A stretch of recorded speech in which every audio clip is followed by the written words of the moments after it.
see.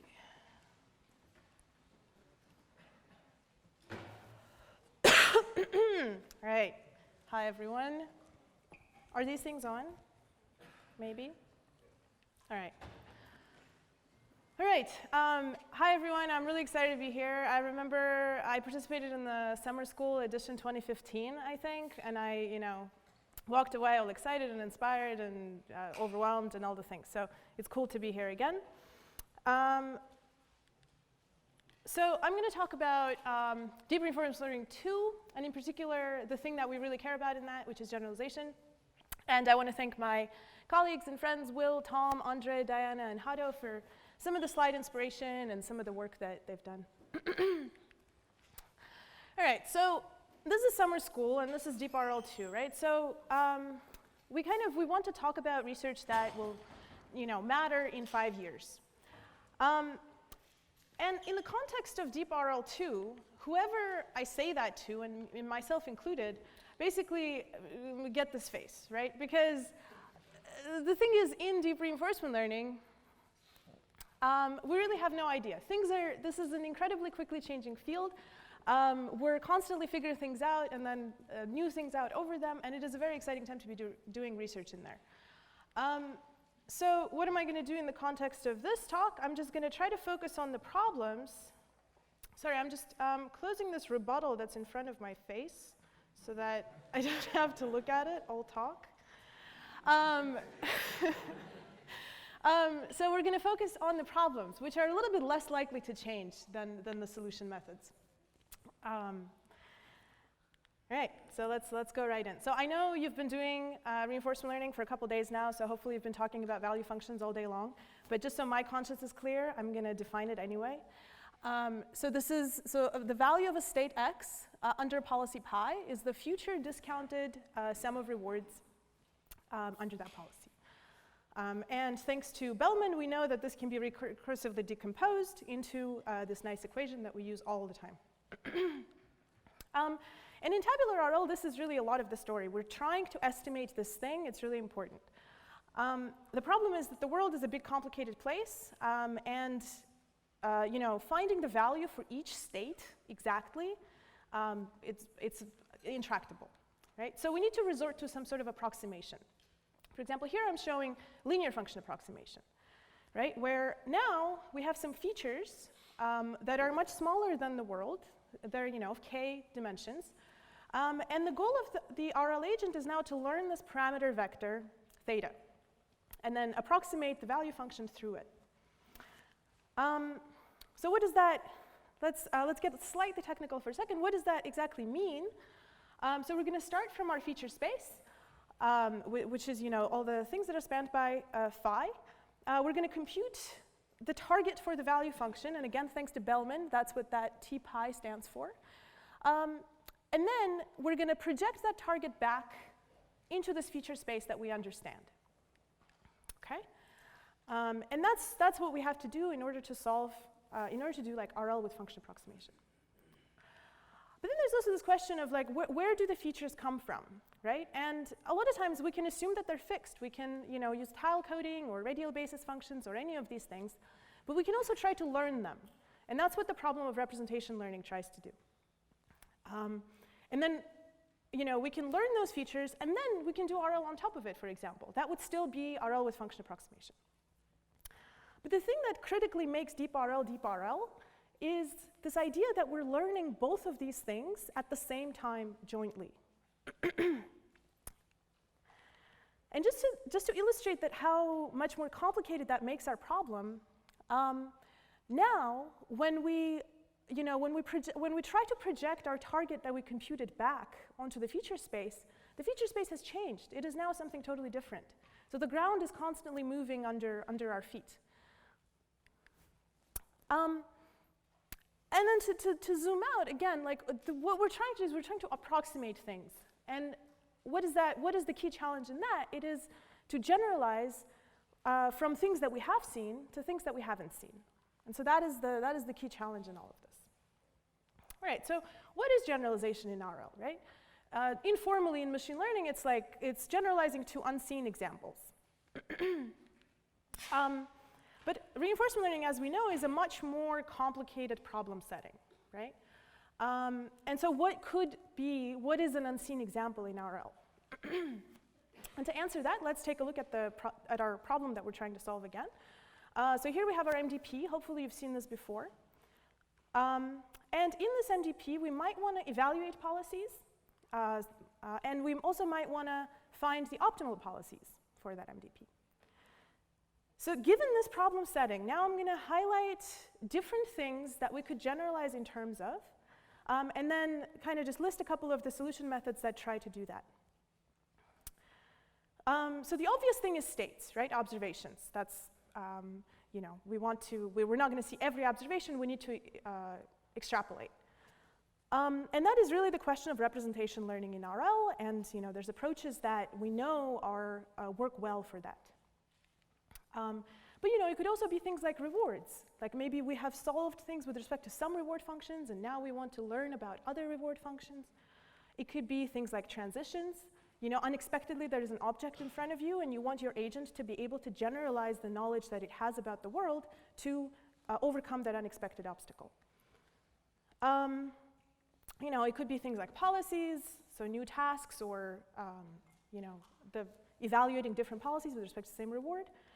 And you know, and it could just be something black box, like, oh, it's just a new task, and you know, we're going to throw in this big black box meta reinforcement learning approach and try to see what it does. And in some sense, things like options and hierarchies and these kinds of things also aim to achieve generalization in that sense. And so, oh, and of course we're doing RL, so there is a notion of time, which is really, which makes things even more complicated, and that's also something that we could generalize over. So we're gonna, in this talk, we're gonna talk about a subset of these things. Hopefully we get through them, and yeah. So what are we gonna do here? I organized it into two sections, and one has to do with generalizing within a single task. So it's really just generalizing to observations and has to do with representation learning. And the second part is generalizing across the different tasks, assuming some shared structure here and there and different things about that. But again, like I said, you know, we're figuring everything out, so nothing that I'm going to say is set in stone or solved or anything. So take everything with a grain of salt and just, you know, try to think of a different way you could do it. And my goals with this lecture in general is to just kind of try to poke and understand various dimensions of generalization in RL, maybe give some intuitions into some of the key problems that we're trying to solve in deep RL and some of the solution methods.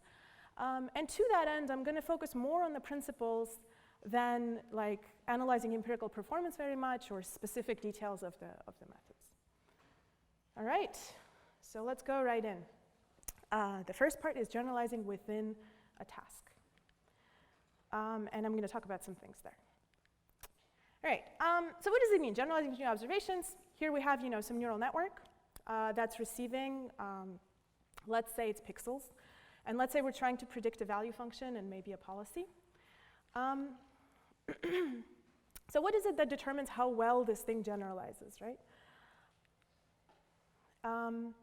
So the one component is the architecture, right? So we know that convolutions, you know, they generalize to symmetries and invariances and stuff like that. And in this talk, we're not going to talk about that very much, but if you're, you know, considering a problem, then think about which architecture makes sense for the problem you're trying to solve. But then the very critical part, second part, is the loss, right? Which actually determines how these numbers get moved around. And the loss in deep RL, as we know, is the RL objective. So here's just the bare bones, you know, the sum of rewards into infinity that's sampled according to this policy that the agent is approximating. Now there's two problems with that. One issue is that this objective can be uninformative. You could just be getting, your policy could be bad, you could be getting zeros all the time, right? And then another issue is that the thing that you're sampling this loss with respect to is also changing all the time under your feet. Your policy is improving. And remember that we're learning features, and so these things matter, the stability matters. And the first thing we're going to talk about has to do with the first issue. So what could we do? Well, how about we don't just learn about the reward, but we also learn about other things in the world. And we'll get more specific in a second, but the idea is that even if your policy remains bad for a long time, when it gets good, when you get some good data sample, your features won't have overfit to no information all the time.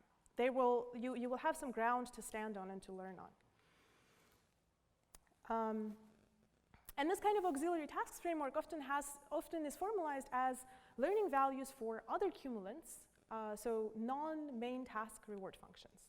Okay, so this is just a reward function, just not the one that we're trying to maximize. And maybe the first deep architecture that popularized this was the Unreal, which is unsupervised reinforcement learning with auxiliary tasks. So what does it do? It is the basic A3C agent, which you've heard about a little bit. And it augmented with a couple of types of auxiliary tasks, and I'm really only showing one, basically, because I want to focus on don't want to get too detailed. And the key idea here is that the agent is still acting with respect to the policy with respect to the A3C policy. And oops, the yellow part should have moved down. But in parallel, as it's doing that, it's also off policy, trying to maximize these kinds of sensor predictions. In this case, it's trying to maximize change in pixel space. Okay? And the idea is that this kind of signal is unsupervised because it just has to do with the agent's observations, not the kind of the reward, which maybe is expensive to obtain. Observations agents get all the time. And the intuition is that maybe just by learning to follow, extreme sensory data like bright lights or loud sounds or something like that, your representation learns something interesting. And yeah, so the amazing thing is that this helps performance a lot. So the gray line is regular A3C, and everything else is with the things augmented with auxiliary tasks. And remember that the agent never even uses these predictions. This is really just used to shape the representation. So that's how big of a difference it can make. So don't have to use the predictions in the algorithm itself. Just shaping the representation can be powerful. And one thing I want to relate it to is this paper from 2011 called Horrid, which is about, which also has this idea of, we can learn lots of things about the world. And the key intuition there is that we want to build this kind of predictive knowledge about the world. And in some sense, basically, this auxiliary tasks take on it is saying that maybe condensing this predictive knowledge into the agent state representation is a kind of a decent way to go about it. Maybe we want an agent state that has learned to predict and control various features of its observations stream. Great. And then one more kind of very interesting kind of recent perspective on why these things help is that, remember, we saw how DRL shifts these feature planes, and perhaps by trying to satisfy multiple losses at the same time, what we're doing is we're regularizing the representation to not kind of overfit to instantaneous changes.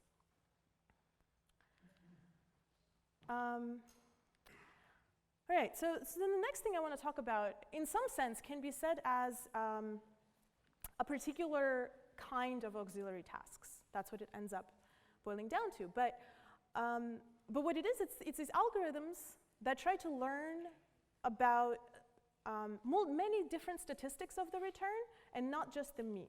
So when I say the return, I mean this random variable that corresponds to the future discounted sum of rewards. And now we're going to go into what that actually means. By the way, if there are questions, raise your hand. Yes, immediately.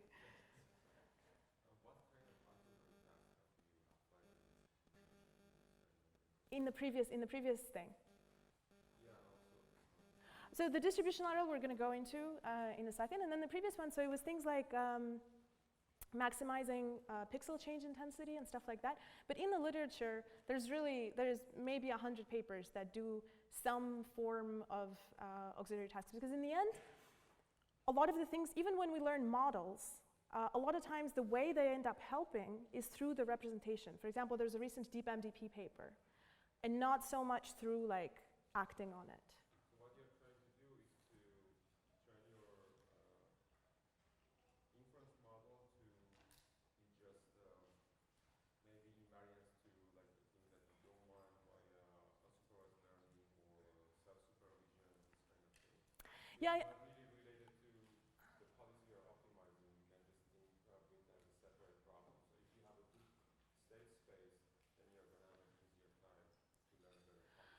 I partially agree. I do think that it does have to do with the policy or the classes of policies that you're optimizing, because what does it mean for a state space to be good? That means to be like suitable to represent whatever policy class you're trying to learn about. But yes, it is about learning these features. So I think it's two things. First, not overfitting to like zero reward all the time. That's one thing. And then the other thing, yeah, coming up with these like interesting semantic features that you can build lots of different policies on. Great. So distributional RL. So first let's look at Q-learning and DQN for a second again. Here, we have our network. The network outputs Q functions. Hopefully you know what that is. And what is a Q function? It is the expectation of this random variable of the return, right? So the return is a random variable. It's some distribution. And what a lot of our algorithms do, they're like, oh, we care about the mean of that distribution, okay? And the way that we optimize it is we apply, again, we use, thank God for Bellman, and we do mean squared error or something like that in the context of the network. So then what does distributional RL do, the categorical version? We could consider, instead of just estimating the mean, we could consider estimating other statistics of the distribution, right? Just try to kind of capture it as well as we can. For example, one option would be to say, I have this range of possible returns, and I could try to estimate for a given return value, what is the probability that I will get that return value? Okay? So this would kind of tries to bin the distribution and approximate it in this discrete sense. Okay? So now we're talking, instead of talking about values, we're talking about probabilities, because the outputs are probabilities, right?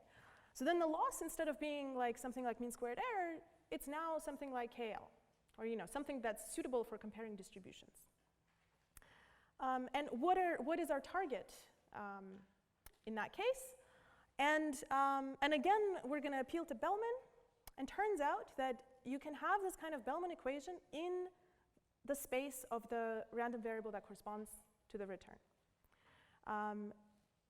And after you do that, you just have to project it back to the same support. That's what the pi stands for, but it's just technicality. Really, it's just Bellman equation in the return space. You get probabilities, and you try to minimize the KL.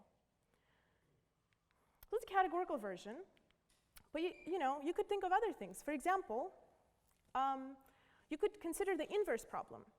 Instead of saying, what is the probability of this return, you could say, what is the return for this probability threshold, right? And those probability thresholds would kind of give you the quantiles of the distribution that you're trying to estimate. And that's what quantile distributional RL does. Now we're back to values, so we do this kind of regression. Yeah, so these are just the two basic families, and there's been many more architectures and losses and so on, and it's a very active area. And this works really, really well, again. So all the top curves are, distributional. And now the question is, why does it work? And the thing is that we don't quite know, and we're working on it, and we're trying to figure it out, but we really don't know. Because just like with auxiliary tasks, we're still just acting with respect to the expectation, just like in normal, Q-learning and stuff like that. And in fact, you can show that if you were doing tabular RL, then this doesn't affect anything. You're actually still making the same update. Sometimes it even hurts. So, why does it help? And one hypothesis is that it's just that these kinds of statistics of the distributions, of return distributions, make for particularly good auxiliary tasks for shaping the representation. And this is a hypothesis. There's some validation for it, but it's not ground truth. And to give a little bit more insight into that, let's maybe slightly zoom out and think about what we're trying to do in RL, right? We spent a lot of time approximating value functions, right? But value functions ultimately are just these temporary stepping stones, right? So for example, this is a policy iteration. As Rich calls it, the dance of policy and value.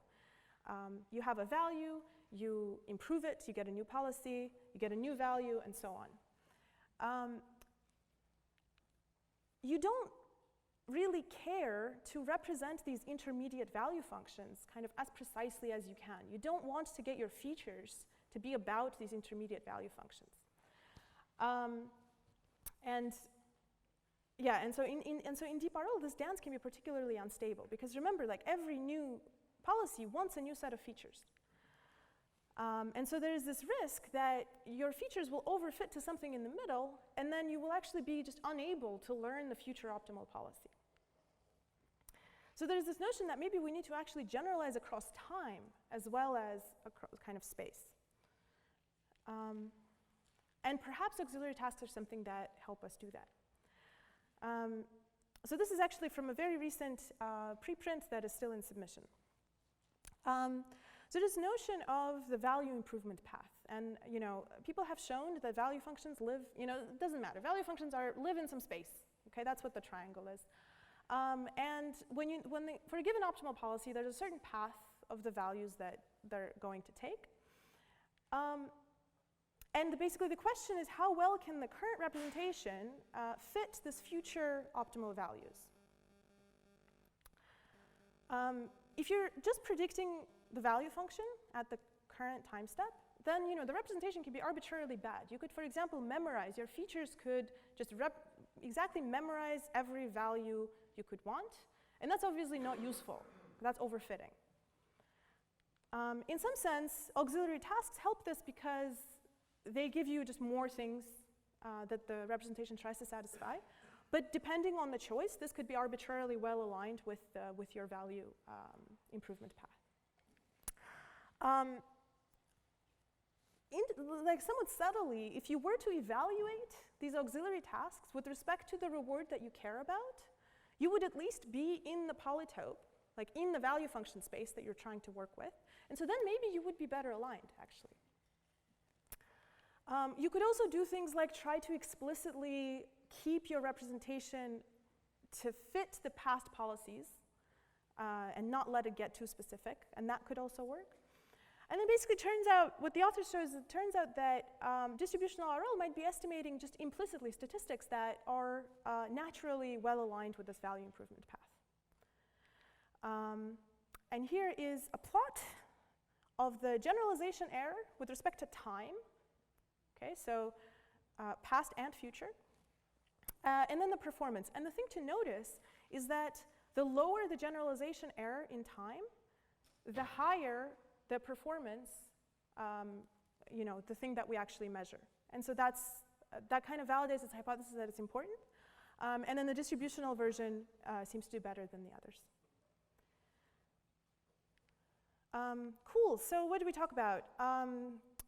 Talked about that architecture and loss are both important to learn features. Auxiliary tasks are one way to kind of mitigate this issue that RL reward might be uninformative, and we can learn about other things. Distributional RL is a particular kind of family of auxiliary tasks that learns about statistics of the return. It helps, but we don't know why. And there's this notion of the value improvement path that is maybe useful to keep in mind, that ultimately we're after this optimal policy, and policies change all the time. Yes, Yeshua? Isn't the explanation that it's an auxiliary task not sufficient? Yeah, it is sufficient, but maybe. I mean, obviously it is sufficient, but why do certain auxiliary tasks help more than others, right? And in some sense, I guess that's what the value improvement pathwork tries to poke around. Yeah. Right, that's the end of part 1, so this is a good time to ask more questions, if any. Yes? Okay, so I still don't understand why the auxiliary task is going to help, because so when doing that, you don't tell them what kind of feature are important, right? It seems just like you just assume it seems like you're doing a bunch of way maybe, and you just learn some other features. Right, and I guess and you're right, like in general, there's no guarantee that you can probably have tasks that hurt, but the idea is that if you are, in this MDP and you have these dynamics, then perhaps if you kind of try to capture those dynamics in your tasks, which you're going to implicitly do if you learn value functions with respect to other things, then that kind of, right, so, okay, you want to learn a value function with respect to some reward, but you don't have that. And now you're learning value functions with respect to other rewards, okay? But they share the dynamics that are underlying. So maybe that's why it's helpful to have that inside the representation. That's like one, thing. Yeah, I think she's right, but it's even not just the dynamics, it's the representation. Yeah, So exactly. think of it like there would be like a ground truth pool of latent variables which explain everything in the world that humans care about. The kinds of concepts that we share with language or that we use to solve problems. And each task would only be looking at a subset of these variables. So there's not enough data for training each task separately, but now each auxiliary function, auxiliary task is being more pressured to get the full rank. So it's like kind of like meta-learning, trying to learn the shape. Yes, yes. Multitask learning, meta-learning, transfer learning, they all exploit the same story. Yep, there's many different. Yes, I kind of want to give other people a chance to ask questions too, but go on. Okay, it's kind of related to the past two questions. Yeah. Are you aware of, or have you done studies on studying just the properties of representations and its correlation to generalization of the task? Yeah, so there's like, especially recently, there's been a number of papers that are trying to do that in a principled way. It's a little bit hard to do in DRL, to be honest, because there's a lot of things that are happening at the same time and it's entangled, but recently papers are doing a good job trying to study this in a principled way. Yeah, that's right, but the thing is that in RL you're doing both of these things at the same time, features and parameters at the same time, and so it's hard to just take that and... Again, the thing is that in unsupervised learning, for example, you're trying to learn a good representation. In RL, you're trying to do this control throughout time and so on. Like what is good for statically representing the world is not the same as what's good for solving problems in time. Partly it is, but partly it's not. So it's not investigated that if it's good for sure or it's bad? I'm not going to give like a definitive answer to that, but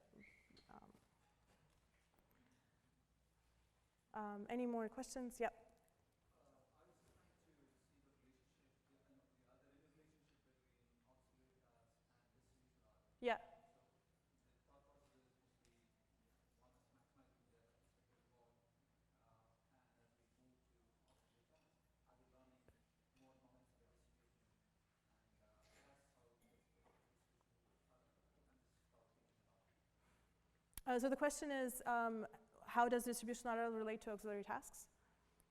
Yes. Yeah, so it's just this idea that we're predicting things, we're not using them for control or anything, and we're only predicting them to shape the representation. And so just by definition, it's an auxiliary task.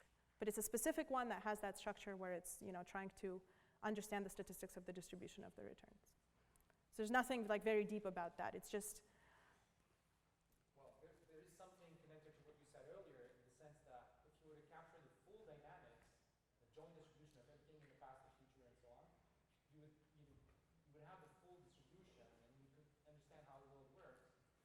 And the auxiliary task capturing the higher moments, would be functions of that. Mm-hmm. So if you have full understanding of the world, then you get all the higher moments as well as the one you care about. Mm-hmm. Right, and so perhaps like learning about all the different moments at the same time helps you get that representation that would be informative. And to design the optimal task, maybe we would want distribution, but if we have a notion of distribution, maybe we could come up with better ways of coming up with optimal tasks. It is really hard to hear actually specifically what you're asking, so maybe we can take that offline. Thank you. Cool, all right, so in the second part, so that was generalizing within the same task. Now, we're trying to learn about many different things at the same time. We're going to generalize between them as well. So we're going to talk about a whole bunch of things. Actually, in some sense, 3 of the topics are just going to get combined into this, algorithm to rule them all.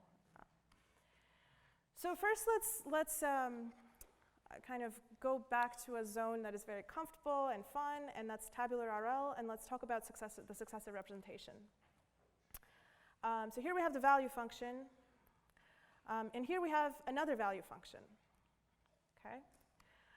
So what's different about the second value function is that now it has this extra argument, which is some other state, and instead of the reward, it's trying to, it's estimating, like it's counting how many times I'm going to be in the state that is the argument, okay?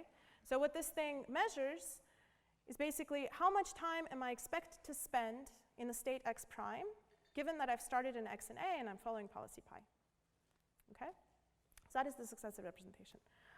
The thing that's really cool about it is that we can actually rewrite with a simple trick, we can easily rewrite our value function in terms of the successive representation.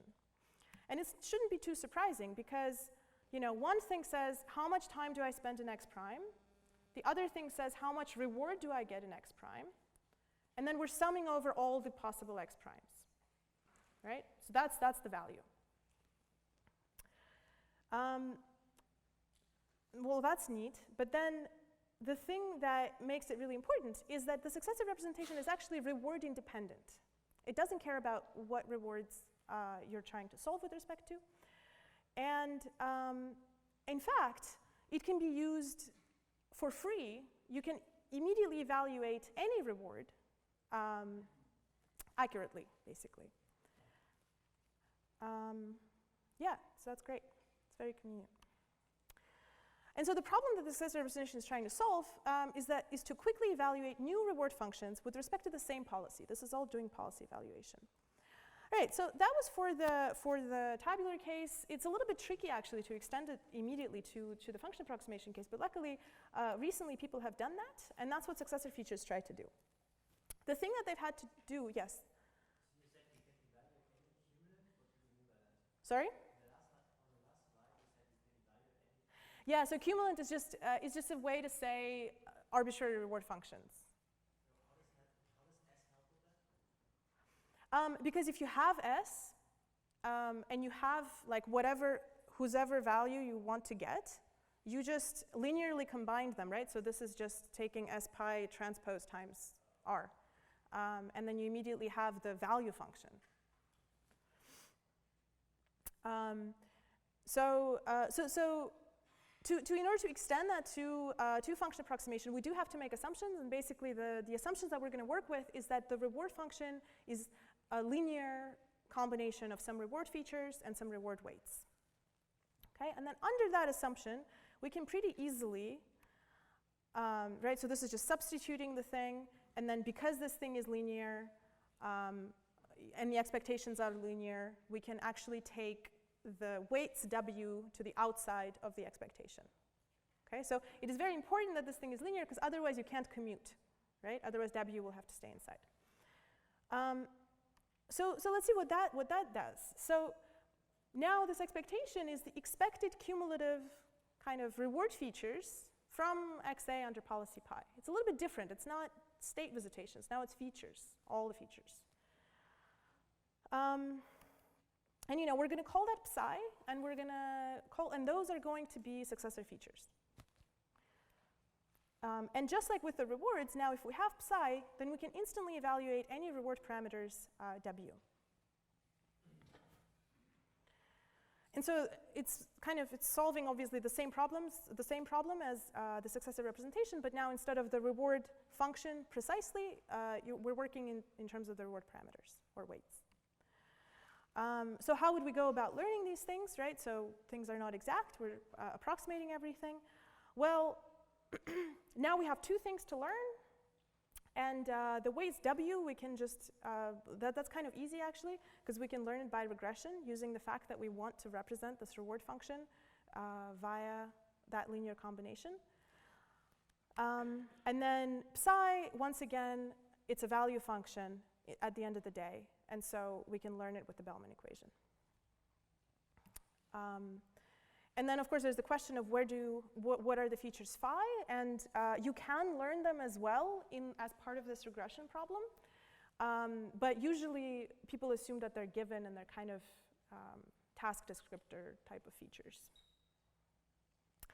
So what's really good is that if you have pretty accurate psi's, then you can very quickly in zero shot and accurately evaluate any like new reward parameters. But then what's not so convenient is that this thing is policy dependent. So for every new policy, you're going to have to learn a new successor representation. All right, so that was the first ingredient. We're basically going to go through these ingredients, and then we're going to kind of combine them at the end. So what is the second ingredient? Now it's a different problem. Remember I said there's many different ways to generalize and so on. So the problem that this is going to try to solve is to generalize in the space of value functions to new tasks, policies, rewards, and kind of in a slightly less restricted way. And the way that and what we're going to talk about is this idea of the universal value function approximators. What does that mean? Well, you know, we're learning these representations that take a state and map it to a value function. But it doesn't just have to take the state. It could learn, you know, whatever other conditioning we might want to learn about. For example, rewards or policies and so on. And then we could let the network figure out what are the appropriate kind of embedding, what is the appropriate embedding and the generalization in the space of that second parameter. And we're going to have the single, you know, universal value. Again, when it's accurate, then you get zero shot and cheap, just you know, forward generalization. But of course, this makes it into a very hard problem. Not only you're trying to solve that really difficult problem that we talked about, that deep RL is, and now we're also trying to kind of generalize in the space, in the higher order space. And then finally, the third ingredient is this thing called generalized policy improvement. And the problem that that is trying to solve is to say, okay, we have a set of existing policies, and we're trying to solve an arbitrary new task. So one option would be that we could feed this new task into the UFA that we just saw, right? And then we could say, what is your answer? Give me the value function, and then I'll find my policy. But another option is that we could remember what it is exactly that we're trying to solve, right? So in some sense, UFA is this very black box kind of an approach, right? It's parametric generalization. It's trying to learn these arbitrary embeddings and so on. But we know that we're trying to do RL, and we're trying to find the best policy. So we could also try to remember that. And so one kind of approach in that regard is to say, okay, let's just, you know, do something very simple, but RL specific, and let's take, you know, double max. This is essentially taking a single iteration of policy iteration, but with respect to a set of policies. Okay, so we're going to take, for each step, we're going to take the maximum value function with respect to the new policy, you know, maximum value, and then we're going to take the action. And the nice thing about that is that we have theoretical guarantees that this is going to be better than any individual policy. But, you know, we maybe heard a little bit from Matteo that maxes are generally unstable, and so what's more unstable than a single max, it's a double max, so it could also be problematic. And also it could be expensive because if you have a lot of actions or something, then this could turn into an ordeal. Okay. At this point, are there questions? Because I kind of went through pretty quickly through 3 ingredients. Yes? Please, very, very loudly. I'm deaf.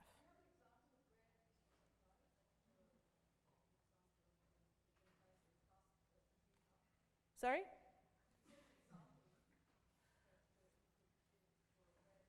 Example of what exactly? Oh, right. So I guess I don't have like a specific grid world or something, but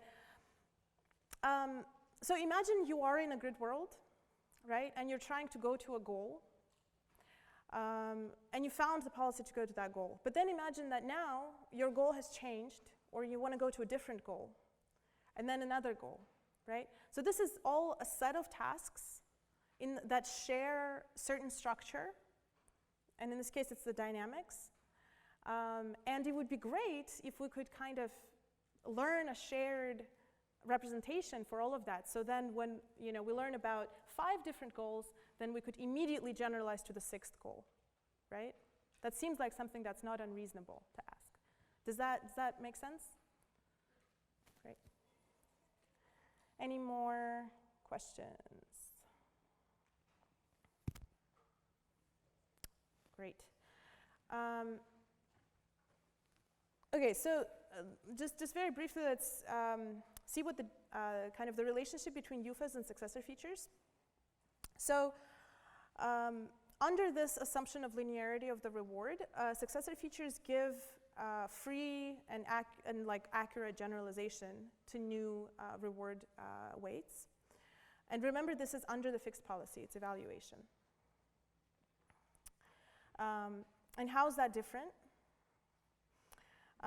So a UFA doesn't assume any shared structure, any linearity, and so on, but it relies on the network and on the function approximator to figure all these things out. So it is more general, it is potentially more expressive, but it is also a much harder problem. But then the problem with the successor representation is that it's policy dependent. So every time there's a new policy, we have to learn the successor representation. That's a hard thing to learn. So one idea is why not both? And why not try to use the generalization offered by the UFA to generalize to new policies for the successor representation? Right? So we have that architecture for the UFA, and now it takes a state and a policy, and instead of outputting something like a value function, it's going to give us the successor features for that policy in that state. And that is one of the key insights behind the universal successor feature approximators algorithm. And in some sense, the way that it is combined, it is essentially a recipe on how to solve anything in RL given certain things. So that's what we're going to do. We're going to go through that. So first, we're assuming that we have some latent space that describes policies. We don't even know what we're going to solve yet, but we're going to sample a bunch of policies in that latent space. And we're going to decode them. And then we're going to feed each of those policies through the UFA that we have learned. This is inference. And get the successor features for all of those policies.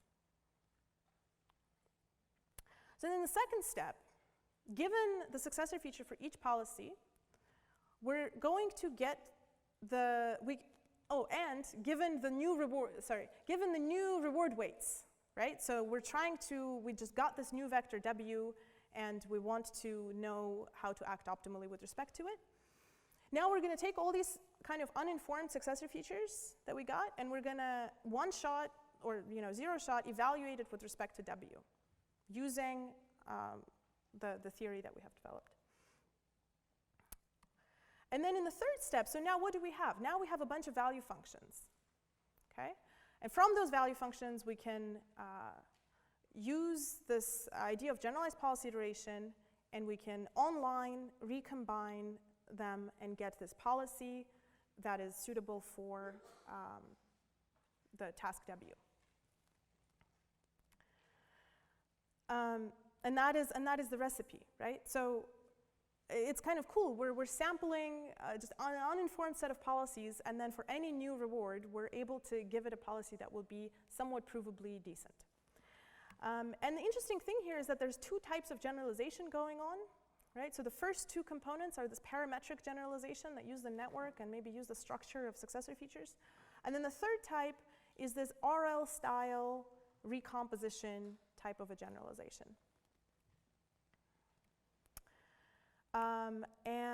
And this works. Actually, so are there questions about this? Great. So this works. This is an experiment in DM Lab where there's objects, and the way basically the features of the reward are how desirable each object is. So it's like ones and zeros. You know, I want that one, not that one. And the agent has to go around and collect them. So now this is a comparison essentially between the different types of generalization. So it's a comparison between the OSFA and the UFA, right? One thing, we could do this whole procedure that I described, or we could just take the W and feed it into a big UFA and hope that it generalizes well. And it turns out that using the structure in the way that the previous algorithm does is helpful. So basically the top lines are those. Right, so what did we talk about?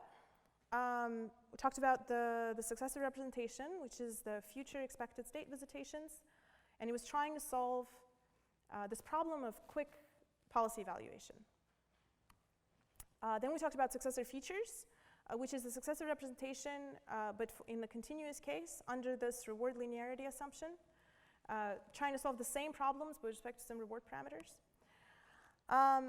Then we talked about universal value function approximators, which try to learn this joint representation of the value function for the state and whatever extra thing we want to condition it to. And the problem that it was trying to solve was to generalize in the space of value functions to new policies, rewards, and so on. Then we talked about GPI, which is this online RL style recombination of policies to a new task. And that was like, okay, we have given a set of existing tasks, how do we solve a new task quickly? And then finally combine the last three into the universal successor features, which are actually trying to solve the same problem as GPI. So there's, these three really, are actually different problems. So there's different types of generalization that are going on. There's different problems that these things are trying to solve. And also, like we discussed, there's also different types of generalization that they're doing. So parametric, structured parametric, or this kind of RL GPI style. So that's actually it. And then now we're going to go back to the first thing that we were looking at. There's all these different components in the RL problem that we could be generalizing over. There's observations and rewards and dynamics and policies and time and just the MDP itself. And we talked about a subset of more specifically the problems and the approaches to address them. And what did we learn? There's lots of different things to generalize over. There's lots of different ways to generalize, as we just said. And in some sense, with that previous thing, I want to emphasize that there is this trade-off between how expressive kind of your architecture or your generalization is, and how hard it is going to be to learn, and how many samples that is going to require. And this is kind of related to to the bidder lesson and stuff like that. But basically, if we try to remain as general as possible while also remembering the structures of the problems that we're trying to solve, if we're trying to do RL, let's remember that we're doing RL and not just statistics, then that could be the good middle ground. And again, like the various different types of the solutions that I gave, they're likely to change eventually, but then the problems we're probably going to be working on for some time. And then I want to channel Vlad here, and basically who always says in his talks about DRL that everything's exciting, nothing is solved, and it's true, and it's a good time to be doing research in that field. So that's it. With that, I want to thank you for your attention, thank my collaborators, Will, Diana, Tom, Andre, and Hato, and yeah, that's it, and take lots more questions.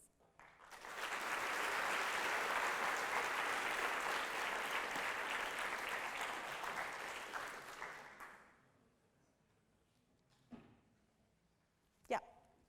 So when you're using successor representation, you have this probability distribution for the successor that you're revisiting.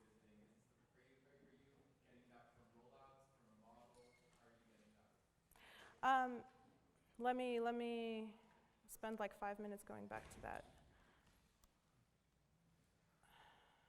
Do you mean this? Yes. And which part are you at? S there. Is that achieved from a model, or are you using rollouts? Right. So this is actually something that you can learn with basically temporal difference learning, right? Because it is a value function. It's just a value function that takes an extra input. So in the tabular case, it's easy to think about. It's like, it takes 2 inputs. Every time you're at x prime, your reward is 1. Otherwise, it's 0. And so you just learn this with any, your favorite RL method. So how do you generalize to continuous spaces and stuff like that? Yeah, so that's what the successor features tries to do, exactly. So it's tricky to do. Not only because, we don't want to have indicators on continuous spaces, but also because this math doesn't work when you have things. But if we assume, this is an assumption on the structure of the reward, which is kind of interesting. If we assume this linear structure, then we can learn things in terms of the features of the reward. So it's a little bit, there's an extra step there.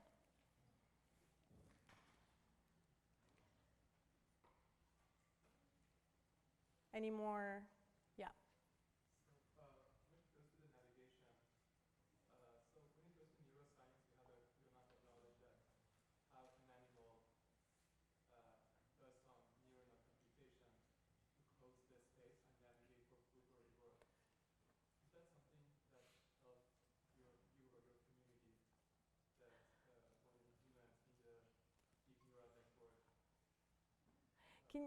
Can you repeat the first part of the question again? What is the task that the animal is doing? Assume the task is navigation for food or reward. Yeah. So there's a good amount of knowledge in neuroscience. Yeah, so How the hippocampus does neural computation, which helps animals search for food in the space and get the reward. yeah, so there's been some recent papers in the neuroscience community that were about that kind of validated a hypothesis that perhaps there's some form of a successor representation that is learned, and that basically helps the animal to quickly recombine things. But yeah, I mean, obviously neuroscientists are studying this all the time, and we're trying to learn from them as much as we can. I don't have necessarily a very specific answer. Are the principles interesting to be considered in the deep network? Are those principles? Absolutely, yes, absolutely. So I mean, DeepMind, that is one of the big things that we do, right? So we have RL neuroscience and deep learning, and we're always trying to learn from the things that the neuroscientists are doing. That's absolutely interesting, yeah.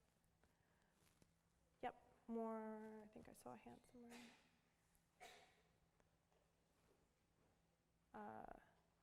I don't see it, but whoever it is, just, yeah. Okay. My question is back to the first part with Unreal.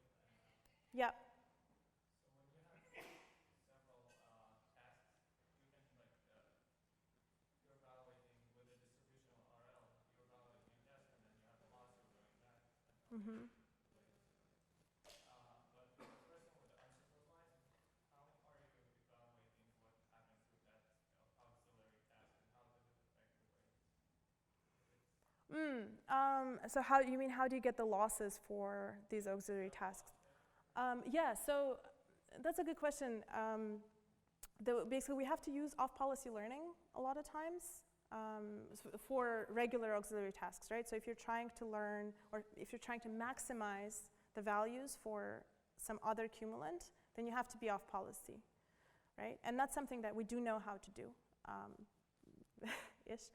And then if you're doing evaluation, then you're just, again, you can do regular, TD-style algorithms and evaluate your current policy just with respect to different rewards. And then distributional RL has its own, even though it is an auxiliary task, but it has its own kind of way of updating its losses and so on, right? So it does this KL on everything. And yeah.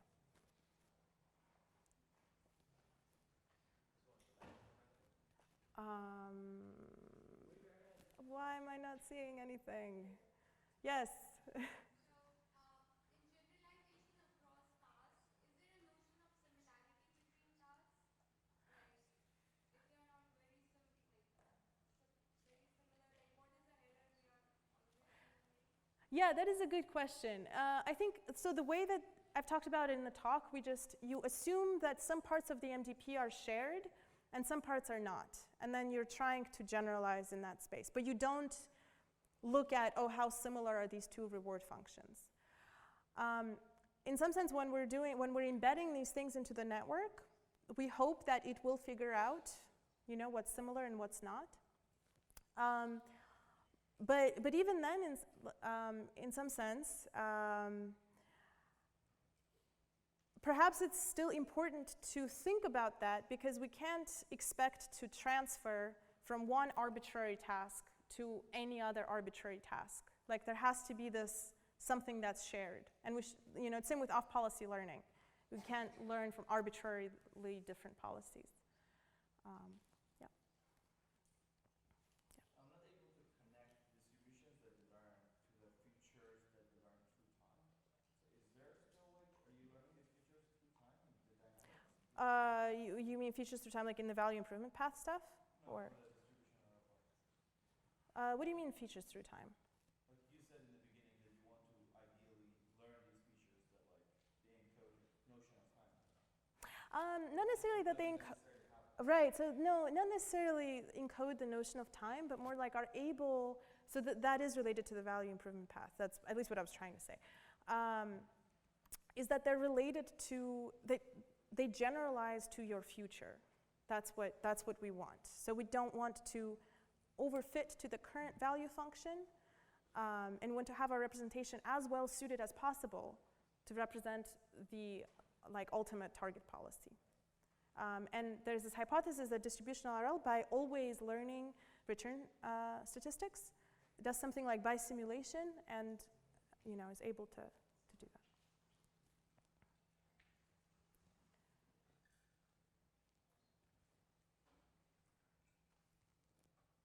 Can you maybe say what the bitter lesson is? Oh, the bitter lesson. Yeah, so that's something from Rich. There's a note, you should all read it, it's like a page. And the idea is that all these different fields, including machine learning and all the different fields, go through a process where first we're like, oh, we can't figure this out, this is too hard. Let's handcraft the solution. But we can't do it perfectly because the problems are hard. And then time passes by, computation increases. We come up with some general algorithm that learns, exactly the more optimal solution. And then that scraps all of the efforts that we did in hand engineering these things. Yeah, and that was the case with features and stuff like that. And, in some sense, like AlphaGo, the story of AlphaGo is one example of that.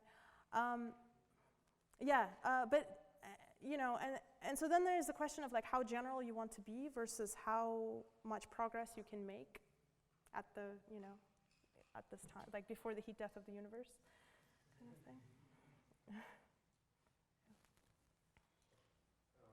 So how much of the generalization to a new task do you think is related to how good the representation is in terms of this is a cube, this is a ball, and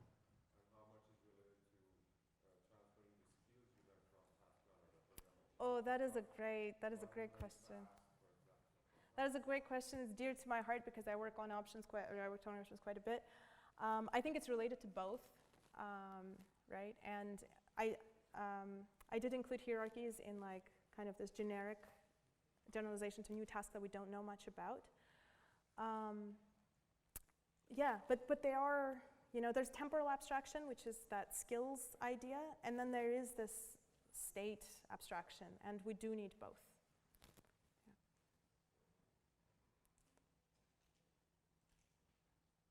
Yeah. Right. Any last questions? Yeah. So in the USS space, we have these different policies that we are trying to evaluate. Mm-hmm. So how many policies do we generally work with? Because the number of parameters scale, I think, linearly with the number of policies. Right. Well, so, I mean, if you're representing them in a shared network, like as an embedding, then you don't care, right? So that's kind of a nice thing about a UFA, for example, is that that's an infinite number of policies in the same network. Yeah. And then otherwise, you know, you want some latent space that you can represent in a compact way and then sample from it.